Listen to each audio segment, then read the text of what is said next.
उसने जितनी जोर से पत्थर को फेंका, वह उतनी ही दूर तक गया। सूरज को एहसास हुआ कि यही सिद्धांत उसके जीवन पर भी लागू होता है।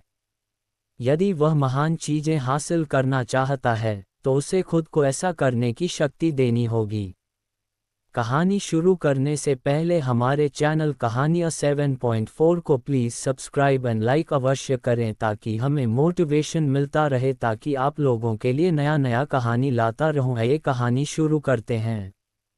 एक बार की बात है, सूरज नाम का एक लड़का था। एक दिन सुबह में सूरज टहल रहा था, तभी उसकी नज़र एक छोटी सी पत्थर पर पड़ी।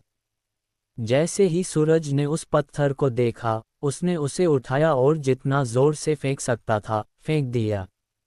पत्थर एक दो बार उछला और फिर कुछ दूर जाकर रुक गया। सूरज चकित रह गया, उसने अब तक कभी ऐसा नहीं देखा था। उसने फिर से कोशिश करने का फैसला किया। इस बार सूरज ने पत्थर को और जोर से फेंका। इस बार पत्थर पहले से अधिक दूर जाकर रुका।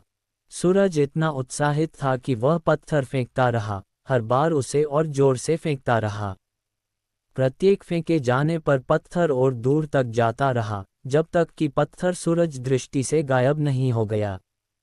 सूरज एक चट्टान पर बैठ गया और सोचने लगा कि अभी क्या हुआ था। उसे एहसास हुआ कि वह छोटा सा पत्थर केवल इसलिए इतनी दूर तक यात्रा करने में सक्षम था क्योंकि उसने उसे ऐसा करने की शक्ति दी थी। उसने जितनी जोर से पत्थर को फेंका, वह उतनी ही दूर तक गया। सूरज को एहसास हुआ कि यही सिद्धांत उसके जीवन पर भी लागू होता है। यदि वह महान चीजें हासिल करना चाहता है, तो उसे खुद को ऐसा करने की शक्ति देनी होगी।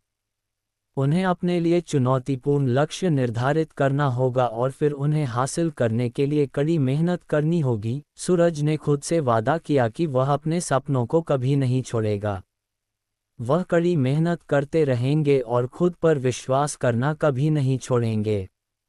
वह जानता था कि यदि उसने ऐसा किया, तो वह सब कुछ हासिल कर सकता है जो उसने ठाना है। आप जो भी ठान लोगे उसे हासिल कर सकते हैं, बशर्ते आप खुद पर विश्वास रखें और कभी हार न मानें। आप जितनी मेहनत करेंगे, उतना ही आगे बढ़ेंगे। अपने लिए चुनौतीपूर्ण लक्ष्य निर्धारित करने से कभी नहीं डरें। खुद पर विश्वास रखें और अपने सपनों को कभी न छोड़ें।